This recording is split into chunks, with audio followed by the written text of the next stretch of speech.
भी पढ़ रहे हैं तो कुछ भी आप लोग को डिफिकल्टी आ रही है तो आप लोग मुझसे पूछ सकते हैं, कुछ भी चीज स्टार्ट करते हैं। इसमें पेज नंबर, बुक का पेज नंबर 16 है, पीडीएफ का 8 है। तो इसमें मेंस्ट्रुअल डिसऑर्डर्स बताए। Introduction. Menstruation is the cyclic discharge of blood and mucosal tissue from the inner lining of uterus through the vagina. मतलब क्या होता है मेंस्ट्रुएशन, क्या होता है कि साइक्लिक डिस्चार्ज होता है, मतलब हर महीने में एक साइकिल होता है, उससे ब्लड का डिस्चार्ज होता है और म्यूकोजल टिश्यू से जो ये एंडोमेट्रियम का लेयर होता है वहां से वो जो है लाइनिंग है वो ब्रेक डाउन होता है और वजाइना से फ्लो होता है। Age of onset of menstruation is known as menarche between 12 to 15 years of age. मतलब ये जो पहला मेंसेस आता है उसको मेनार्चे बोलते हैं और ये 12 to 15 इयर्स ऑफ एज में स्टार्ट होता है। This is a cyclic process occurs due to the rise and fall of hormones. अब क्या होता है कि हार्मोन्स का इसमें पूरा रोल रहता है, एस्ट्रोजन का, प्रोजेस्टेरोन का, एलएच का, मतलब अलग अलग, एफएसएच का होता है, बहुत सारे हार्मोन्स का रहता है। तो इसलिए ना राइज और फॉल होता है हार्मोन्स का। तो इसलिए साइकिल, जिस तरह से हम साइकिल चलाते हैं तो आप लोगों ने देखा होगा कि दो पेडल होते हैं, एक पेडल ऊपर जाता है फिर नीचे जाता है, फिर ऊपर जाता है फिर नीचे जाता है। तो ये इसी तरह से हार्मोन्स का राइज और फॉल होता है, उसी तरह से साइक्लिक प्रोसेस शुरू होता है। The event occurs in menstrual cycle is the thickening of the endometrium of the uterus। मतलब पहले क्या होता है कि थिकनिंग होता है एंडोमेट्रियम लेयर्स में, ब्लड का जो लेयर होता है वो एक थिकनिंग होके वहां पे जमा होता है। And the growth of an ovum, फिर वहां पे ओवम का ग्रोथ होने लगता है। तो ovum is release around day 14 in the cycle from an ovary. जब मेंसेस खत्म होने के बाद ओवम जो है वो ना रिलीज कब होता है, 14 डे को शुरू होता है, वहां पे रिलीज होता है, उसको बोलते हैं फॉलिकल्स का रप्चर होना। आप लोगों ने ओवम का पढ़ा होगा कि इमेच्योर फॉलिकल रहता है, ग्राफिन फॉलिकल रहता है, फिर वो फॉलिकल जो रहता है वो रप्चर होके ओवम में आता है और फिर वहां से जो ओवा रहता है वो 14 डे को रिलीज होता है ओवम से। The thickened endometrium of the uterus provides nutrients to an embryo after implantation।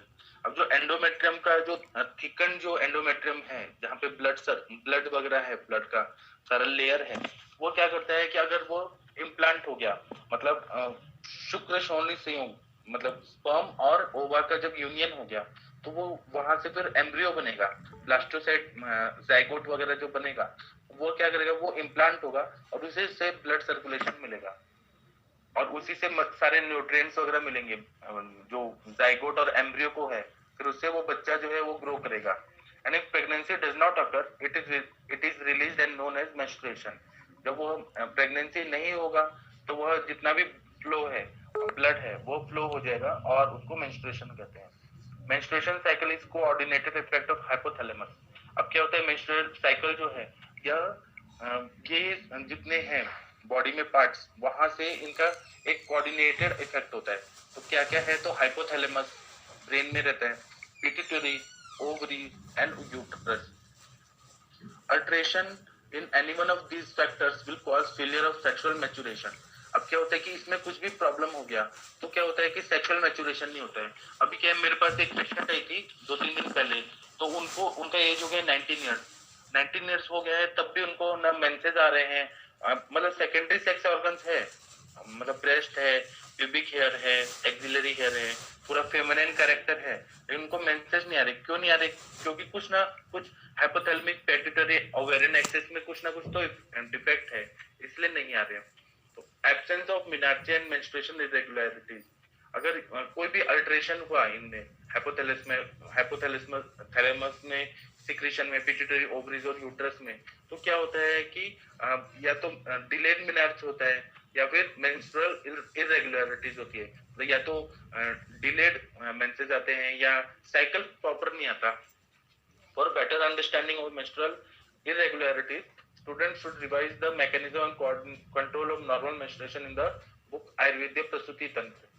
इसलिए इन्होंने बताया कि डीप में अगर जानना है तो आयुर्वेद की जो बुक है प्रसूति तंत्र का, उसमें पढ़ेंगे तो और अच्छे से समझ आएगा। Disturbance in normal ovulatory cycle में लीड टू मेंस्ट्रुअल डिस्टर्बेंस। और अगर इसमें कुछ डिस्टर्बेंस हो रहा है ओवुलेटरी साइकिल में तो मेंस्ट्रुअल डिस्टर्बेंस होता है। And also may cause infertility and abortion, मतलब इनफर्टिलिटी भी होता है क्योंकि नॉर्मल ओवुलेटरी साइकिल नहीं हुआ। हमारे प्रैक्टिस में ऐसे बहुत सारे पेशेंट आते हैं इनका फॉलिकल जो रहता है वो रप्चर ही नहीं होता है, फिर ओवम जो है वो प्रॉपर बनते ही नहीं है। मतलब ये फिजियोलॉजिकल डिफेक्ट्स है।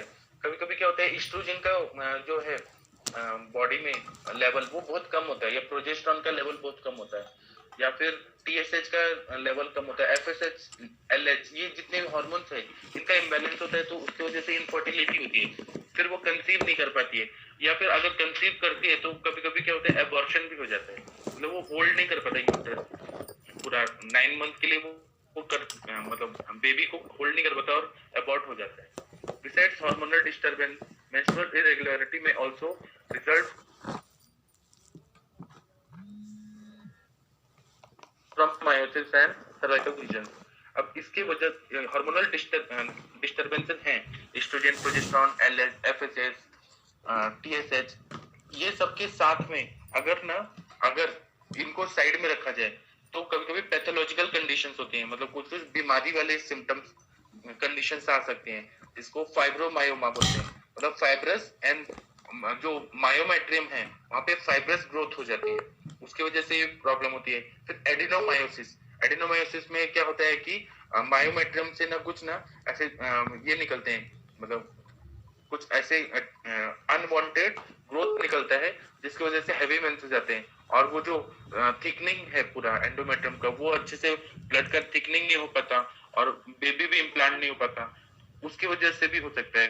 फिर सर्वाइकल रीजन, जो सर्विक्स का एरिया है वहां पे जख्म होती है, लीजन्स मतलब कुछ ना कुछ जख्म होता है, पैथोलॉजिकल कंडीशंस होती है। Early treatment of these disorders would be helpful in prevention of anemia and maintenance of good health by preventing heavy blood loss. अब क्या है कि अगर हमने ट्रीटमेंट अच्छे से दिया, अभी जैसे सर्वाइकल लीजन है, या फाइब्रोमायोमा है, या फिर एडिनोमायोसिस है, एंडोमेट्रियोसिस है, उसकी वजह से हैवी मेंसेस आता है, तो अगर हमने ना अच्छे से ट्रीटमेंट पहले स्टार्ट कर दिया तो हमें अनीमिया ऐसे सिम्टम नहीं दिखेंगे उसमें, वो पेशेंट में, और हम क्या कर सकते हैं कि गुड हेल्थ दे सकते हैं, क्योंकि हैवी ब्लड लॉस से उसका पूरा ब्लड ही निकल जाता है बॉडी का। The commonest type of menstrual irregularity is menorrhagia. जब क्या होता है कि मेंस्ट्रुअल इरेगुलरिटी होती है और उसके बाद में हैवी मेंसेस आते हैं, तो ये सारे कंडीशन को मेनोरेजिया बोलते हैं। अब इसके टाइप्स बता रहे हैं। टाइप्स में पहला टाइप है अमेनोरिया, एब्सेंस ऑफ मेंस्ट्रुएशन। इसमें प्राइमरी अमेनोरिया जो रहता है, कंप्लीट एब्सेंस ऑफ मेंस्ट्रुएशन और मेनार्चे नॉट ऑकर्ड, मतलब इसमें क्या होता है कि मेंस्ट्रुएशन शुरू ही नहीं हुआ, स्टार्ट ही नहीं हुआ। कभी कभी कुछ कुछ ऐसे पेशेंट आती हैं कि उनका सब चीज तो सेकेंडरी सेक्स ऑर्गन्स ठीक है, कभी कभी 24 एज तक उनका मेंस्ट्रुएशन स्टार्ट ही नहीं होता, मेनार्चे ही नहीं आता, क्योंकि उसमें हार्मोनल इम्बैलेंस रहता है, तो ये बोलते हैं डिलेड प्यूबरिटी। तो इसमें प्राइमरी अमेनोरिया रहता है, मतलब कभी स्टार्ट ही नहीं हुआ। फिर है secondary amenorrhoea, absence of menstruation for 3 to 6 months in a women who previously menstruated, मतलब पहले मेंसेस आ चुके हैं लेकिन कभी कभी 3 महीने 6 महीने ऐसे मेंस्ट्रुएशन आया ही नहीं, उसको सेकेंडरी बोलते हैं।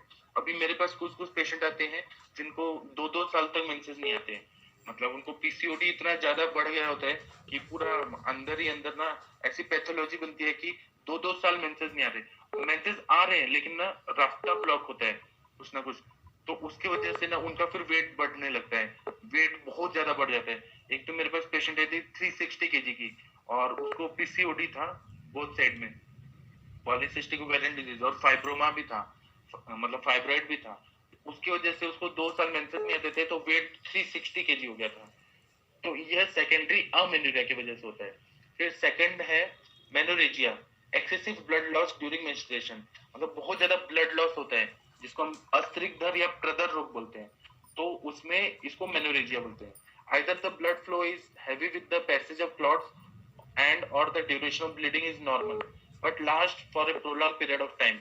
अब क्या होता है कि हेवी मेंसेस आ रहे हैं तो कभी कभी क्लॉट्स आएंगे, कभी कभी क्या क्या होगा कि क्लॉट्स आते हैं, ऐसे गांठ गांठ आती है, और जब वो गांठ निकल नहीं पाती है, क्लॉट्स निकल नहीं पाते हैं, तो बहुत ज्यादा पेनफुल रहता है, मतलब पेशेंट को इतना तकलीफ होता है, इतना तकलीफ होता है, और जब क्लॉट निकल गया तो थोड़ा रिलैक्स होता है। और इसमें क्या होता है कि ब्लीडिंग जो रहता है ड्यूरेशन नॉर्मल रहेगा लेकिन बहुत कंटिन्यू बहुत दिन तक रहता है, कभी कभी ये कंडीशन होता है, मतलब जैसे नॉर्मल 5 दिन तक आता है, 5 दिन में भी 3 दिन ज्यादा फ्लो आता है, चौथे और पांचवें दिन थोड़ा कम होता है, लेकिन ये मेनोरेजिया के पेशेंट को क्या होता है 15 दिन तक कंटिन्यू आ ही रहे, तो ये मेनोरेजिया होता है। फिर है थर्ड नंबर पॉलीमेनोरिया, मेनोरिया, इसका मतलब when menstruation occur more frequently the length of cycle is less than 21 days. अभी क्या होता है, रेगुलर जो रहता है मेंस्ट्रुअल साइकिल वो 28 डेज का होना चाहिए। अगर ना ये फ्रीक्वेंटली आ रहे हैं 21 डेज में आ रहे हैं तो मतलब हार्मोन्स जो है वो इम्बैलेंस है, उनका सिक्रीशन ज्यादा हो रहा है, मतलब ये साइकिल एकदम फास्ट है। जैसे आप लोग साइकिल चला रहे हैं तो कभी कभी आप फास्ट चला रहे हैं, बहुत ज्यादा फास्ट चला रहे हैं, तो उसी तरह से मेंसेस का साइकिल है वो फास्ट होता है। और उस ये भी एबनॉर्मलिटी रहती है, मतलब इसकी वजह से क्या होता है, इनफर्टिलिटी वगैरह हो सकता है, क्योंकि ल्यूटियल फेज और जो भी फेज है वो मैं आगे बताऊंगा मेंस्ट्रुएशन में, तो वो फेजेस ही नहीं हो पा रहे हैं, उसकी वजह से क्या होगा कि ये प्रेगनेंसी रहेगी नहीं। तो शायद पॉलीमेनोरेजिया, मतलब इसमें पॉलीमेनोरिया भी रहता है, मेनोरेजिया भी रहता है, बस साइकिल भी फास्ट रहता है 21 डेज का, और इसमें ब्लीडिंग भी बहुत ज्यादा होती है, क्लॉट्स भी बहुत आते हैं, तो इसलिए पॉलीमेनोरेजिया बोलते हैं। फिर है metrorrhagia, internal blood menstrual bleeding between the regular menstrual cycle. अब इसमें क्या होता है कि ब्लीडिंग जो रहता है, रेगुलर मेंस्ट्रुअल साइकिल 28 डेज का है, लेकिन कभी कभी 12वें दिन शुरू हो जाता है, फिर एक दो दिन आएगा फिर बंद हो जाएगा, फिर 28 डे को फिर आएगा, उसके बाद में बीच में जो आ जाता है, बीच में जैसे एक्सीडेंट हो जाते हैं, चलाते चलाते गाड़ी चलाते चलाते एक्सीडेंट हो जाता है, उस तरह से इसमें क्या होता है, कभी भी मेंसेस जो रहते हैं इंटरमेंस्ट्रुअल ब्लीडिंग होता है।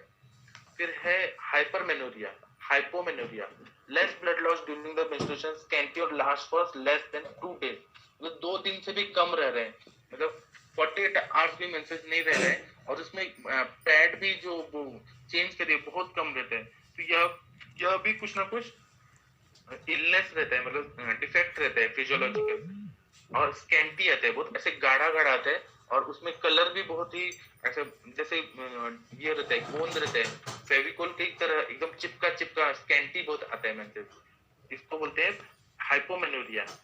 फिर 7th नंबर है oligomenorrhoea, increase in the length of menstrual cycle up to 35 days और मोर। इसमें क्या होता है कि 35 डेज तक ये मेंस्ट्रुअल साइकिल बहुत प्रोलॉन्ग हुआ, जैसे आप लोग साइकिल चला रहे हैं और आप लोग साइकिलिंग बहुत धीरे धीरे कर रहे हैं, आपको जाना था एक दिन में और आप उसी को 10 दिन के बाद जा रहे हैं, तो या 10 दिन के बाद या और बहुत स्लो स्लो गाड़ी चला रहे हैं, तो उसको बोलते हैं ये ओलिगोमेनोरिया।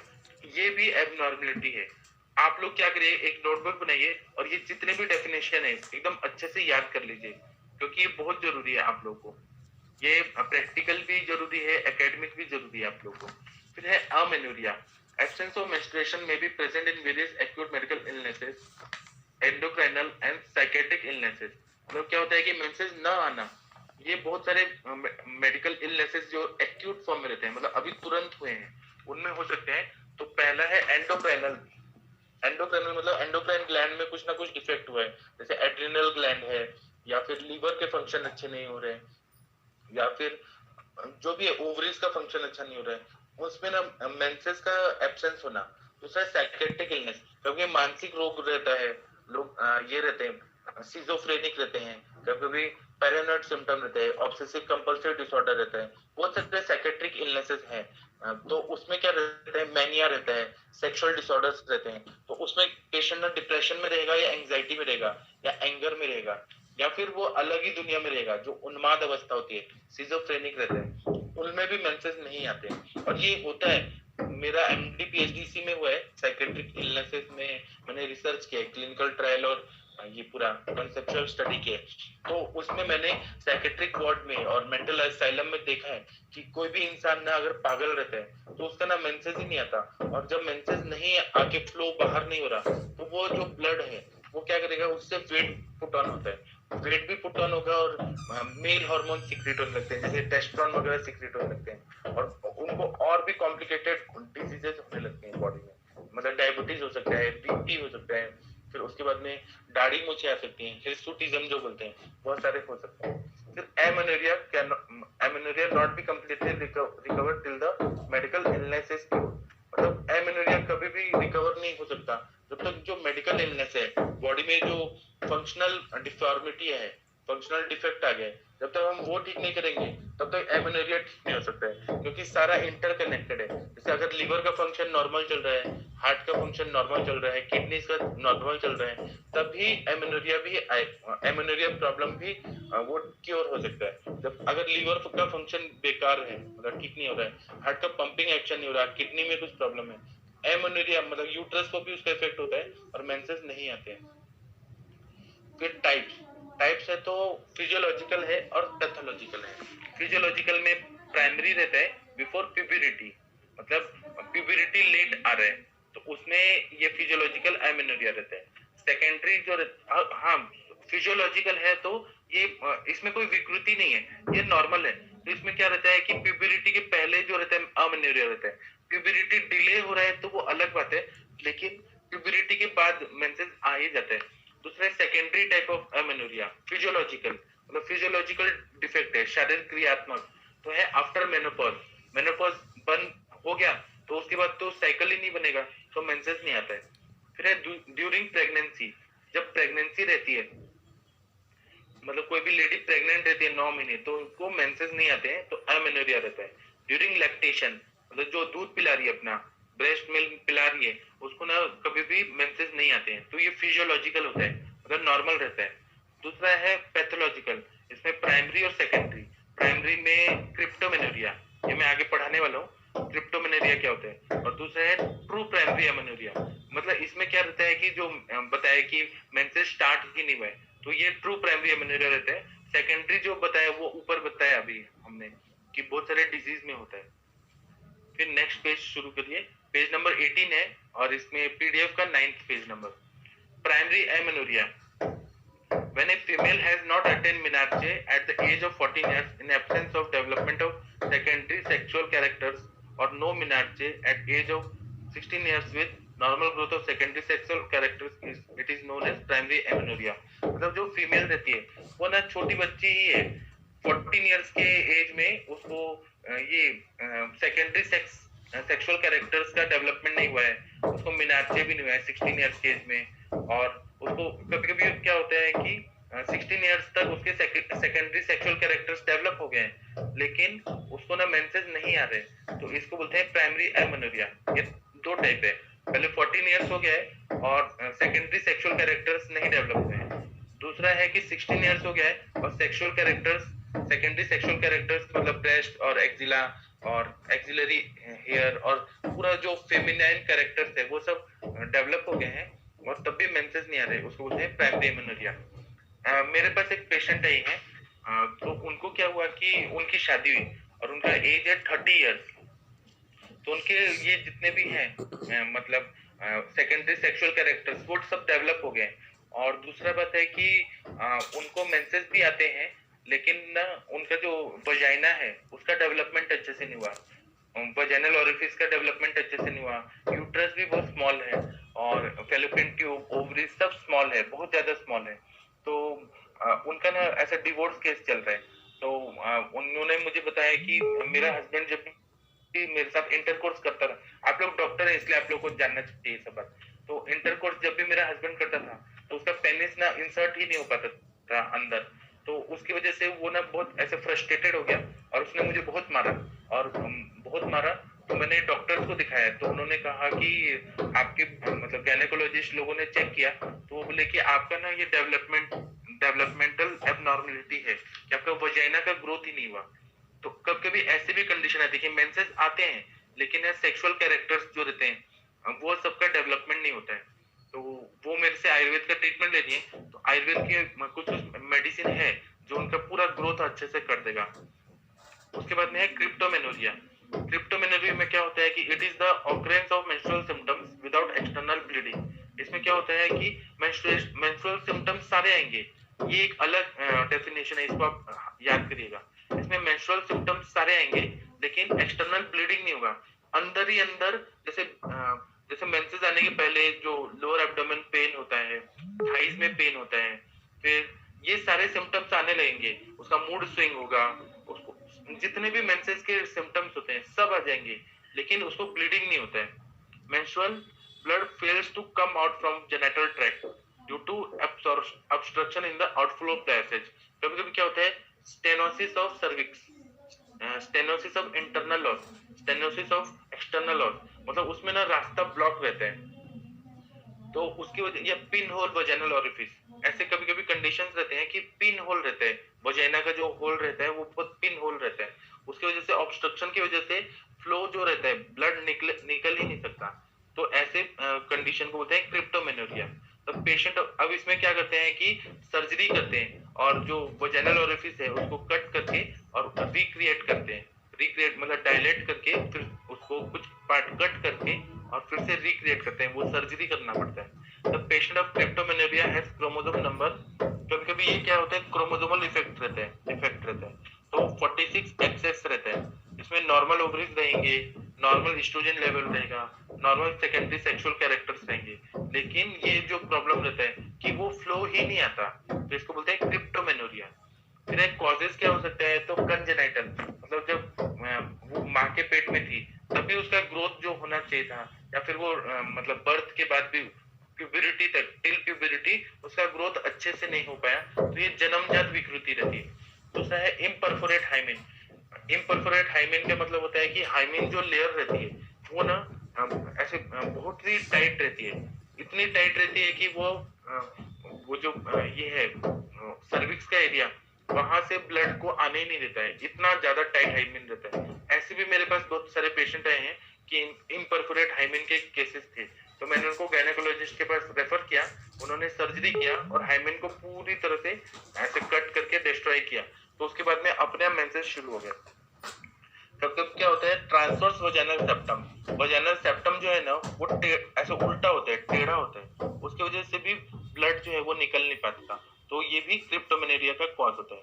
फिर है एक्वायर्ड, एक्वायर्ड मतलब कभी कभी क्या होता है सर्वाइकल स्टेनोसिस, मैंने बताया ना सर्विक्स का भाग जो रहता है, सर्विक्स का ओपनिंग जो रहता है वो बंद रहता है, तो उसको स्टेनोसिस बोलते हैं। तो इसमें क्या क्यों होता है, तो एम्पुटेशन, कभी कभी कुछ भाग ना कट करते हैं या कॉटराइजेशन करते हैं, मतलब कभी कभी ब्लड फ्लो हो रहा है सर्वाइकल रीजन में, मतलब बहुत ज्यादा हैवी मेंसेस आ रहा है मेनोरेजिया वगैरह, तो डॉक्टर की गलती से क्या होता है कि कभी कभी वो कुछ भाग कट कर देते हैं, कट करने को बोलते हैं एम्पुटेशन। दूसरा है कॉटराइजेशन, मतलब जिस तरह से सोल्जरिंग करते हैं ना, आप लोग देखते होंगे मोबाइल का, उस तरह से इलेक्ट्रिक कुछ एक मशीन होता है, उसको प्लग लगा के और वो आर्टरीज और वेन्स और टिश्यूज को ना जला देते हैं अगर सर्वाइकल लीजन हुआ तो अगर ज्यादा जल गया, कॉटराइजेशन ज्यादा कर दिया, एक्सेस करने की वजह से वो सर्वाइकल स्टेनोसिस हो जाता है, पूरी तरह से सिकुड़ जाता है। तीसरा है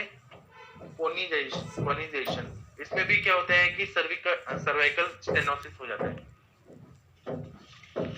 वो मतलब कॉन्स्ट्रिक्ट हो जाता है, पूरा सर्विक्स का एरिया जो है ना वो पूरा कॉन्स्ट्रिक्ट हो जाता है, उसको बोलते हैं कोनाइजेशन। उसके बाद में है due to obstruction in outflow of menstrual blood collected in different parts of uterus and causes pathology. अब क्या होता है, ऑब्स्ट्रक्शन हुआ है, वो जो आर्तव है, मतलब जो मेंसेस का फ्लो है वो क्या है कि वेस्ट है, बॉडी को निकलना चाहिए लेकिन वो बॉडी में रहेगा, उससे क्या होगा, कलेक्टेड जो रहेगा वो एकदम दूषित रखते हैं, तो वो क्या करेगा, यूट्रस में जमा होके बहुत सारे पैथोलॉजी, बहुत सारे बीमारियां करता है। अब वो क्या क्या करता है, तो है haematosalpinx, when blood collected in the fallopian tube, जब फैलोपियन ट्यूब में वो कलेक्ट हो जाते हैं तो फैलोपियन ट्यूब पूरा फुल हो जाता है, तो उसको बोलते हैं हेमाटोसल्फिंग। कभी कभी क्या होता है कि यूट्रस में जमा होता है, तो उसको बोलते हैं हेमाटोमेट्रा। कभी कभी सर्विक्स के एरिया में वो कलेक्ट होता है, तो बोलते हैं हेमाटोकोलपस। ये सारे डेफिनेशन आप लोग लिख के याद कर लीजिए। ये कंडीशन जब रहती है ना तो सर्जरी करना पड़ता है, और आयुर्वेद में तो मेडिसिन है, मैं यहाँ एलोपैथी पढ़ा रहा हूँ, आयुर्वेद में इसके लिए भी दवाइयां हैं, गर्भाशय शोधक, देवदारबारिष्ट, करपास मुलासव, दशमूलारिष्ट, रजब प्रवृत्ति निवटी, ऐसे बहुत सारी दवाइयां हैं, तो उससे ना ये सारा जो ब्लड है वो सब निकल जाता है। लेकिन अगर नहीं हो रहा है मेडिसिन से तो इसको सर्जरी करके निकालना पड़ता है, और सर्जरी करके सारा ब्लड जो कलेक्टेड है वो सब क्लीन करना पड़ता है। फिर सिम्टम्स क्या होगा कि क्रिप्टोमेनोरिया है जिसमें ब्लड निकल नहीं पा रहा है, तो उसमें सिम्टम्स होंगे कि साइक्लिकल लोअर एब्डोमिनल पेन, मतलब साइकिल से हर महीने में कुछ टाइम में बहुत ज्यादा एब्डोमिनल पेन होगा।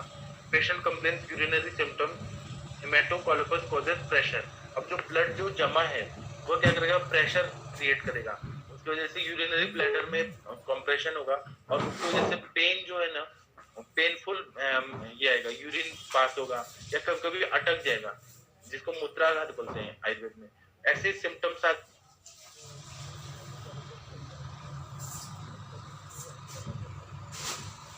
क्योंकि क्या है कि सर्विक्स के आगे पीछे क्या है, आगे की तरफ यूरिनरी ब्लैडर है एंटीरियर साइड में, पोस्टीरियर साइड में सिगमेंट कोलोन है, उन पे इफेक्ट करता है।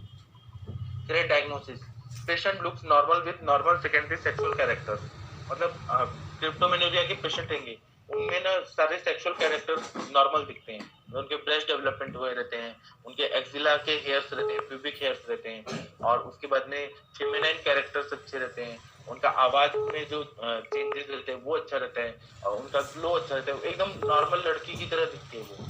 फिर इसमें लोकल एग्जामिनेशन करते हैं, तो हमें ना चेक करना होता है। कभी भी मेल डॉक्टर्स अगर चेक करेंगे किसी भी फीमेल को, तो एक तो कंसेंट लिख के लेना चाहिए कि वो अलाउ कर रही है, और रिटर्न में लिख के रहना चाहिए। आजकल क्या है, मेडिकल लीगल केसेस बहुत बढ़ रहे हैं, तो कभी भी पेशेंट पे विश्वास नहीं करना, कब किसका माइंड क्या कर दे।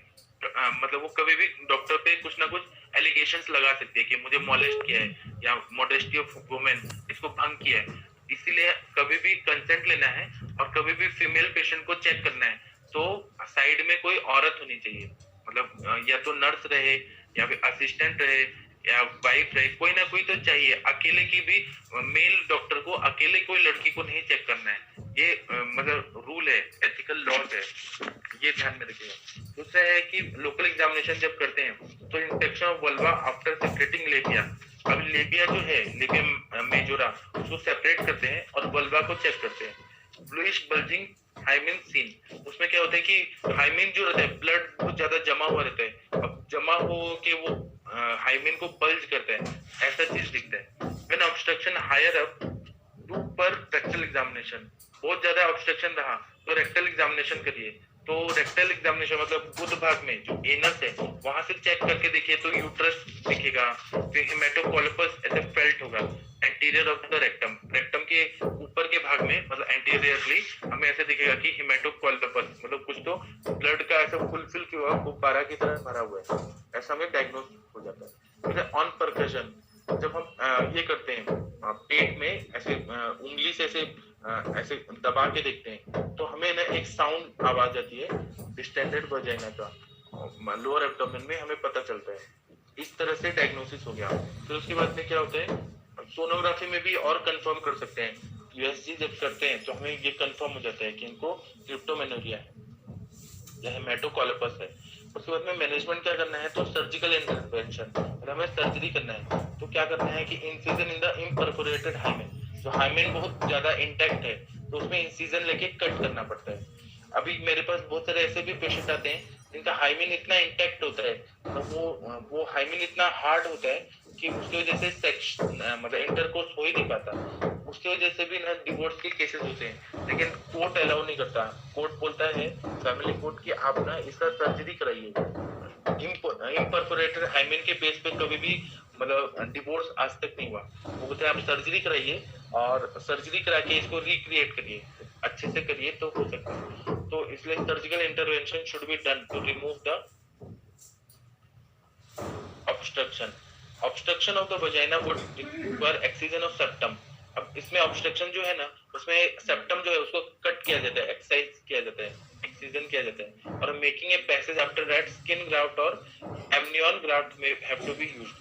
तो इसमें स्किन की ग्राफ्टिंग की जाती है, जो मैंने कहा ना रिक्रिएट करते हैं, तो स्किन की ग्राफ्टिंग की जाती है। पहले तो पैसेज को ओपन किया जाता है, कट किया जाता है, जो एक्स्ट्रा पार्ट है उसको कट करके पूरी तरह से ऐसे होल टाइप ऐसे मतलब ओपनिंग पूरे अच्छे से किया जाता है, या फिर एमनियन ग्राफ्ट उसको ऐसा बना दिया जाता है। ये आगे आपका सर्जरी है ना, आगे के चैप्टर उसमें बहुत अच्छे से बताया, फिर दत्ता के बुक में भी बताया। फिर dilatation of cervix and stenosis, जब अगर सर्वाइकल स्टेनोसिस है, वो सर्विक्स का भाग पूरा टूट गया है तो उसको ना हमें डायलेट करना है, और वो भी डायलेटर्स वगैरह यूज करके और डायलेट करना है। कभी कट करना पड़े अंदर, मतलब नॉर्मल रहना चाहिए, ऐसा नहीं कि कुछ भी काट पीट दिया। अगर वो हो सकता है तभी करना चाहिए, नहीं हो सकता है तो छोड़ देना चाहिए। फिर है बी, ट्रू प्राइमरी एमेनोरिया। अब ट्रू प्राइमरी एमेनोरिया क्या होता है, cause disorders of the outflow tract और यूटेराइन टारगेट ऑर्गन। मतलब इसमें आउटफ्लो में कुछ ना कुछ प्रॉब्लम रहती है, या यूट्राइन टारगेट ऑर्गन्स जो रहते हैं इंटरनली, उनमें कुछ ना कुछ डिफेक्ट रहता है। अब है मुलेरियन एनॉमली। मुलेरियन डक्ट में क्या रहता है, इसमें एनॉमलीज रहती है मुलेरियन एरिया में। ओनली यूट्रस और uterus along with vagina is not develop, मतलब यूट्रस का डेवलपमेंट नहीं रहता है और यूट्रस और वजाइना फुल्ली डेवलप नहीं रहते हैं। जैसे मैंने आप लोगों को बताया कि मेरे पास एक पेशेंट है, उनको उनका हस्बैंड जब भी सेक्स करता है तो वो वजाइना और यूट्रस का डेवलपमेंट नहीं हुआ है, तो उनको ये मुलेरियन एनॉमलीज है। दूसरा है testicular feminisation syndrome.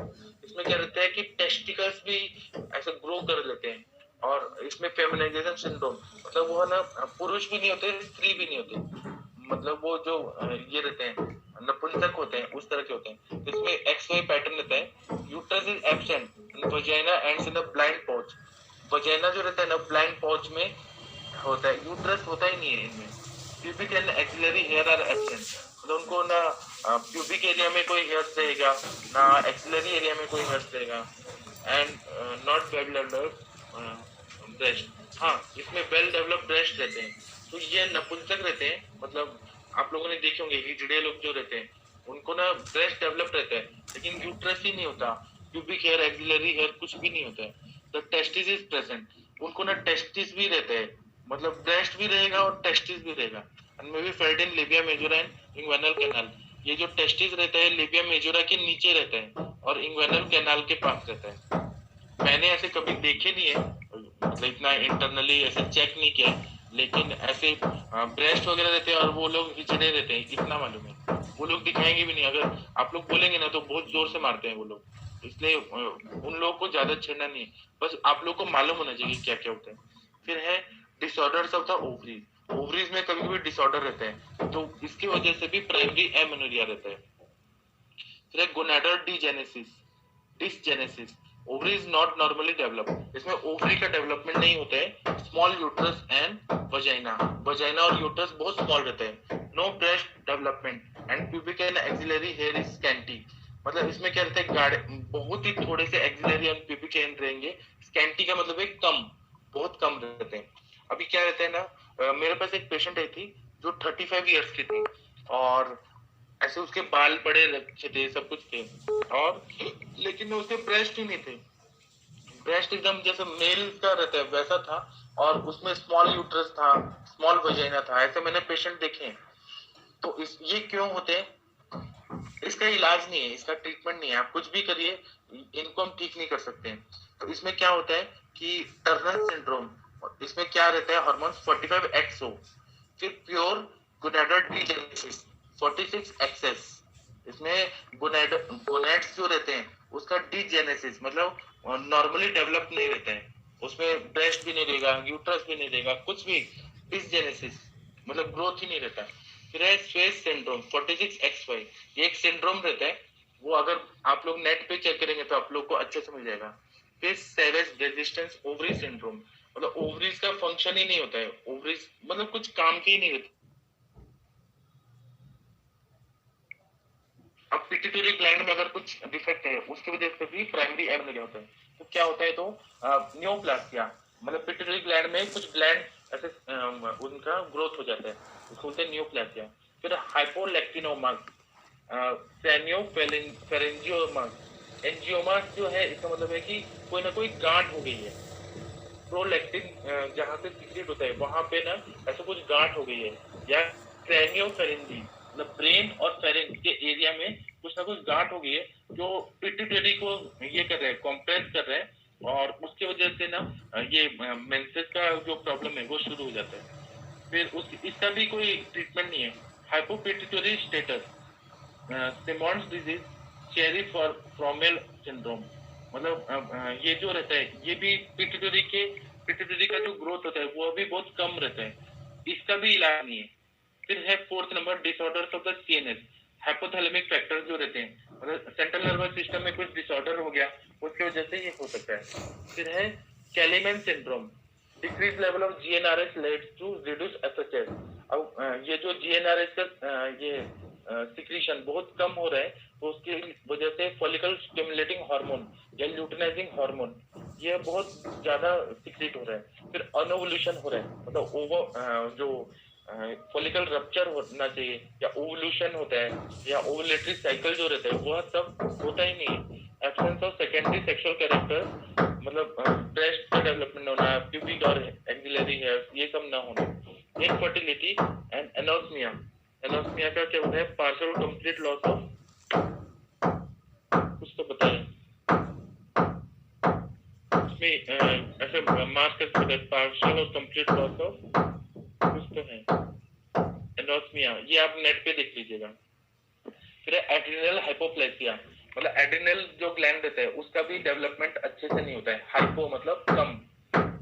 Dysfunction of thyroid, thyroid के प्रॉब्लम अगर रहेंगे, हाइपोथायराइडिज्म, हाइपरथायराइडिज्म, उसकी वजह से भी प्राइमरी एमेनोरिया होता है। फिर मेटाबॉलिक डिसऑर्डर्स, मतलब मेटाबॉलिज्म में कुछ डिफेक्ट हो गया है उसकी वजह से। जुवेनाइल डायबिटीज, जुवेनाइल डायबिटीज की वजह से भी ये प्रॉब्लम हो सकता है। फिर सिस्टमिक इलनेस क्या होता है? तो माल न्यूट्रिशन, ट्यूबरकुलोसिस, अनीमिया, खून की कमी, ये सब हो सकता है। फिर अनरेस्पॉन्सिव एंडोमेट्रियम, एंडोमेट्रियम जो है ना उसमें कुछ भी फंक्शन ही नहीं हो रहा है, उसमें ब्लड का थिकनिंग वगैरह कुछ नहीं हो रहा है, उसकी वजह से हो सकता है। Diagnosis, page number 20, diagnosis with well developed secondary sexual characters, Mullerian agenesis, मतलब सेक्सुअल कैरेक्टर्स तो हैं लेकिन मुलेरियन अजेनेसिस हो गया, तो आप लोग क्या कर सकते हैं? पर रेक्टल और यूएसजी करना है। यूट्रस एब्सेंट रहता है, कायरोटाइपिंग रहता है, तो इसमें क्रोमोसोमल डिफेक्ट होता है, 46 एक्सेस रहता है। फिर टेस्टिकुलर फेमिनाइजिंग सिंड्रोम रहेगा, तो इसमें डायग्नोसिस कैसे करना है? तो पर रेक्टल और अल्ट्रासोनोग्राफी करते हैं, इसमें यूट्रस एब्सेंट रहता है, कायरोटाइपिंग 46XY रहता है। फिर हार्मोन प्रोफाइल ऐसे रहता है, तो luteinizing hormone LH is to FSH, follicle stimulating hormone का जो रेशियो रहता है वो नॉर्मल रहेगा या डिक्रीज रहेगा। फिजियोलॉजिकल डिले रहता है, हाइपोथैलेमिक पिट्यूटरी फेलियर रहता है, मतलब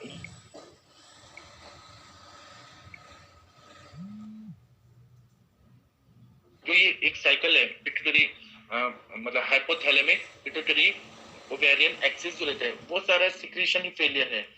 तो इसको ना हम लोग हार्मोन प्रोफाइल ऐसे करके करके चेक कर सकते हैं, हार्मोन का लेवल ब्लड में कितना है उससे हम चेक कर सकते हैं।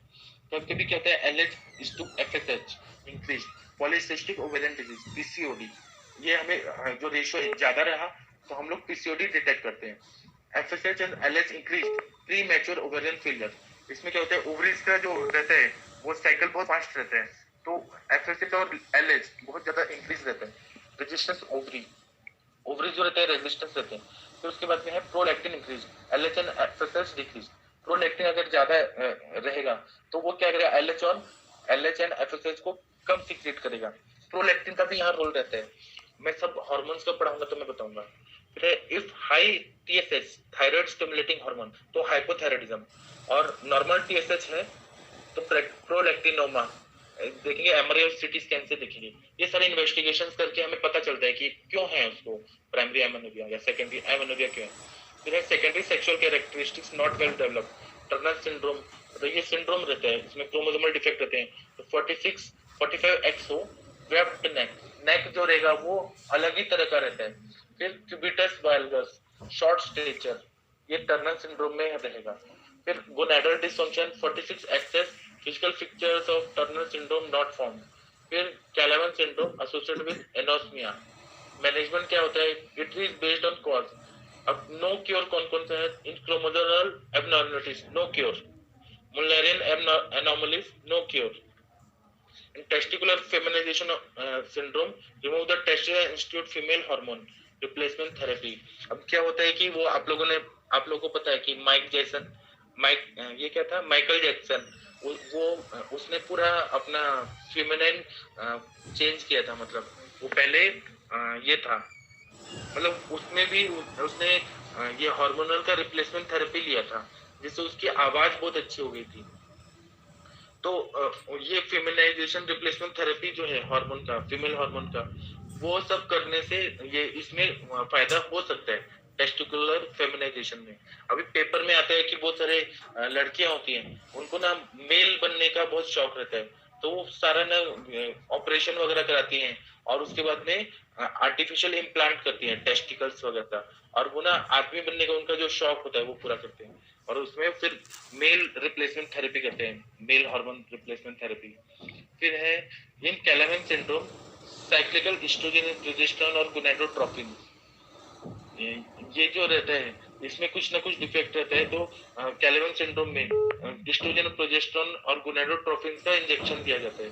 फिर इन प्रोलैक्टिनोमा डोपामाइन एगोनिस्ट को देते हैं।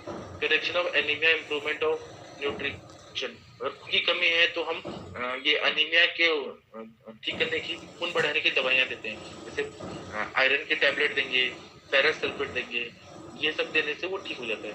फिर है in unresponsive endometrium due to TB, tuberculosis रहेगा और एंडोमेट्रियम का फंक्शन अच्छा नहीं हो रहा है, ट्यूबरकुलोसिस से पूरा ड्राई हो गया, तो एटीटी देते हैं। फिर एडिनोलायोसिस एंड आईयूसीडी इंसर्शन, ये करने से ये एंडोमेट्रियम का जो फंक्शन है वो ठीक हो जाता है। In delayed puberty, hypothalamo pituitary ovarian axis defect, counselling and reactions and OCP, oral contraceptive pill देते हैं, तो इससे क्या होता है कि वो डिलेड ट्यूबिलिटी का जो है वो सब ठीक हो सकता है। ये हो गया। उसके बाद में है इन हाइपोथैलेमोपिट्यूटरी ट्यूमर्स, ट्यूमर्स जब रहते हैं तो सर्जिकल एक्सीजन और रेडियोथेरेपी, मतलब हम लोग क्या करते हैं कि जो भी ये ट्यूमर्स वगैरह हैं तो हम उसको सर्जरी से ठीक कर सकते हैं या रेडियोथेरेपी से ठीक कर सकते हैं। अभी मैं सेकेंडरी एमेनोरिया है वो कल पढ़ाऊं क्या, क्योंकि 45 मिनट हो गया है, थोड़ा ब्रेक चाहिए। Yes sir. Shubham ji, yes sir, yes sir. कल पढ़ेंगे क्योंकि एक ही दिन ज्यादा पढ़ेंगे तो ओवर हो जाएगा, ठीक है। अभी